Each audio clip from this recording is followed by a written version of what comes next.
اتوار کے روز چکن خریدنے ایک مرغی والے کی دکان پر گیا تو عجب منظر دیکھا۔ لوگوں کا ایک ہجوم لگا ہوا تھا اور کسی چیز کی نیلامی ہو رہی تھی۔ ایک آواز آئی 500، دوسری آواز آئی 1000۔ میں نے قریب کھڑے ایک صاحب سے پوچھا کہ کس چیز کی بولی لگ رہی ہے۔ اس نے نہایت عقیدت سے جواب دیا کہ معجزے کی۔ میں بکھلا گیا، تفصیل پوچھی تو پتا چلا کہ مرغی والے کے پاس ایک ایسی مرغی ہے جس پر قدرتی طور پر لفظ اللہ لکھا ہوا ہے۔ سب لوگ اسے خریدنا چاہ رہے ہیں اور اسی کی بولی لگ رہی ہے۔ میرا اشتیاق بڑھا اور میں آگے بڑھ گیا۔ مرغی والا اپنا کام چھوڑ کر فخر سے ایک طرف کھڑا تھا اور بڑھتی ہوئی بولی پر نہال نظر آ رہا تھا۔ میں نے بمشکل ہجوم میں جگہ بنائی اور آخر اس مقدس مرغی تک پہنچنے میں کامیاب ہو گیا۔ یہ ایک درمیانے سائز کی ایک دیسی مرغی تھی جس کے گلے میں مرغی والے نے موتیے کے ہار ڈال کر اسے الگ رکھا ہوا تھا۔ میرے وہاں پہنچتے پہنچتے مرغی کی بولی 5000 تک پہنچ چکی تھی۔ میں نے غور سے مرغی کا جائزہ لیا لیکن مجھے کہیں بھی اللہ لکھا ہوا نظر نہیں آیا۔ مرغی والے سے پوچھا تو اسے غصہ آ گیا۔ اس نے جنگلے کے اندر ہاتھ ڈال کر مرغی کو ایک جھٹکے سے پکڑا اور اس کا دایاں حصہ میری طرف کرتے ہوئے بولا کہ یہ دیکھو۔ میں نے آنکھیں پھاڑ پھاڑ کر وہاں دیکھا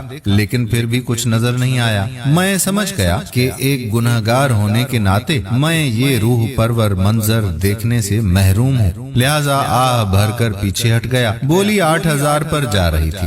بالآخر 1.5 گھنٹے بعد مذکورہ مرغی 15000 روپے میں فروخت ہو گئی۔ جن صاحب نے اسے خریدا ان کی خوشی دیدنی تھی۔ جب وہ مرغی حاصل کر چکے تو میں نے ان سے گزارش کی کہ ذرا مجھے بھی وہ نام دکھائیں جس کی وجہ سے آپ نے اتنی مہنگی مرغی خریدی ہے۔ انہوں نے نہایت اخلاق سے سر ہلایا اور مرغی کی دائیں طرف ایک جگہ انگلی رکھ دی۔ اب کی بار میں نے پوری توجہ سے وہاں دیکھا لیکن کچھ سمجھ میں نہ آیا۔ وہ صاحب بھی غالباً میری شکل سمجھ گئے تھے، لہذا انہوں نے اپنی انگلی سے مختلف پیچ و خم کے بعد ہر لکیر مجھے سمجھائی اور میں نے سر ہلا دیا۔ تاہم یہ بات میری سمجھ میں نہیں آئی کہ خود مرغی والے نے اتنی بابرکت مرغی فروخت کیوں کر دی۔ مجھے اسلامی تاریخ پڑھنے کا بہت شوق ہے، تاہم میری کم علمی کہہ لیجئے کہ مجھے بار بار کھنگالنے کے باوجود ایسا کوئی ثبوت نہیں مل سکا کہ نبی کریم صلی اللہ علیہ وآلہ وسلم کے دور میں کسی پھل وغیرہ پر اس طرح سے کوئی نام لکھا ہوا نظر آیا ہو۔ میں خدا کی قدرت کے نظارے جا بجا دیکھتا ہوں اور ان میں کہیں بھی کوئی سقم نہیں پاتا۔ رنگ برنگے طوطے دیکھتا ہوں تو ان کے رنگوں میں کوئی جھول نظر نہیں آتا۔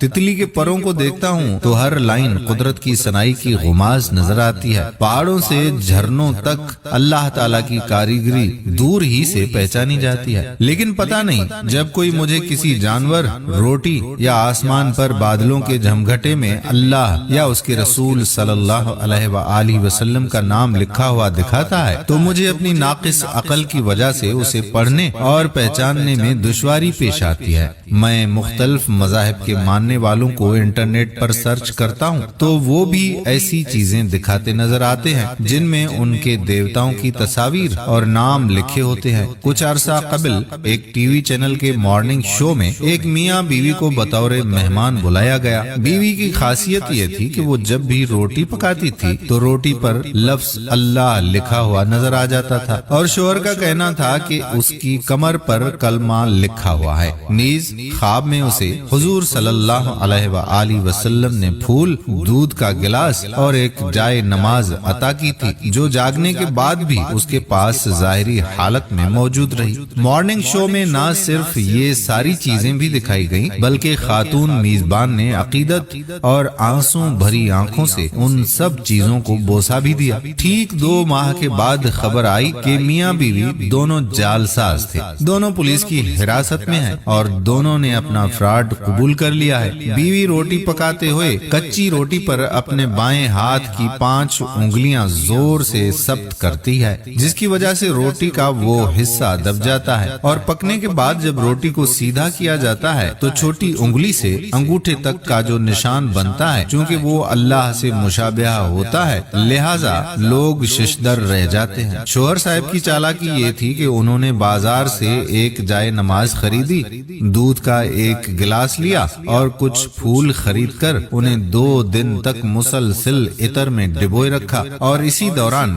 ٹیٹو بنانے والے سے اپنی کمر پر کلمہ طیبہ کھدوا دیا۔ لوگ چونکہ ایسی باتوں میں جذباتی ہوتے ہیں، لہذا نہ کسی میں سچائی جاننے کی ہمت ہوتی ہے، نہ کوئی اعتراض ہوا۔ دونوں میاں بیوی نے اپنے اعترافی بیان میں یہ تسلیم کیا کہ اس عمل کے بعد نہ صرف ان کی بے روزگاری یکدم ختم ہو گئی بلکہ عقیدت مندوں کے بھی انبار لگ گئے۔ ایسی ہی صورتحال سعودیہ میں بھی پیش آئی تھی، جہاں آندھی کے طوفان میں کھلونوں کی ایک دکان سے ربڑ کا بڑا سا گھوڑا ہوا کی تاب نہ لاتے ہوئے آسمان کی طرف اڑ گیا، اور پھر جب لوگوں نے فضاؤں میں گھوڑا اڑتے ہوئے دیکھا تو بے اختیار سبحان اللہ پکار اٹھے۔ یہ ویڈیو اور اس کی حقیقت بھی انٹرنیٹ پر جا بجا موجود ہے۔ حال ہی میں ایک مذہبی شخصیت نے ایک بلی کے ماتھے پر مقدس نشان دے کر اسے محترمہ بلی کا لقب عطا کیا ہے۔ شاید آپ تک بھی ویڈیو پہنچی ہو۔ ایک گنہگار مسلمان ہونے کے باوجود خدا اور اس کے رسول صلی اللہ علیہ وآلہ وسلم میری محبت کا مرکز و محور ہے۔ میں اپنے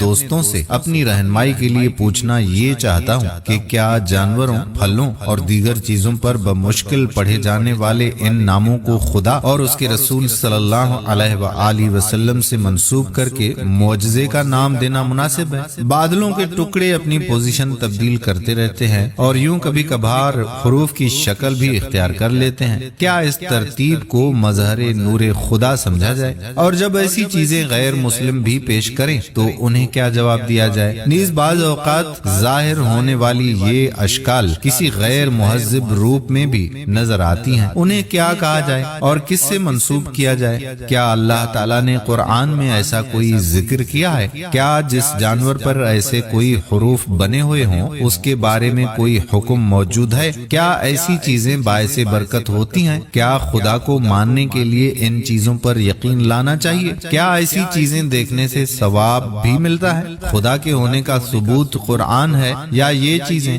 کیا ایسا نہیں ہوتا کہ بعض اوقات گھر میں سفیدی بھی گرائی جائے تو اس کی چھینٹوں سے کوئی عجیب و غریب شکل بن جاتی ہے؟ تو کیا یہ شکل بھی کوئی خاص اشارہ سمجھا جائے؟ کیا ایسی چیزوں سے ان لوگوں کو مدد نہیں ملتی جو دعوے کرتے ہیں کہ ان کے روحانی پیشوا کی شکل چاند میں نظر آتی ہے؟ ہم آپ سب کے جوابات کے منتظر ہوں کہ آپ کی رہنمائی سے میری اور میرے جیسے بہت سے لوگوں کی عقل پر پڑے ہوئے پردے ہٹ سکتے ہیں، تو ہمیں ان باتوں کا جواب ضرور دیجیے گا۔ اور اگر آپ کوئی جواب نہ دے سکیں تو اپنے دوستوں کے ساتھ اس ویڈیو کو شیئر کیجیے گا تاکہ شاید وہ ان سوالوں کے جوابات ہمیں اچھی طرح سے دے سکیں۔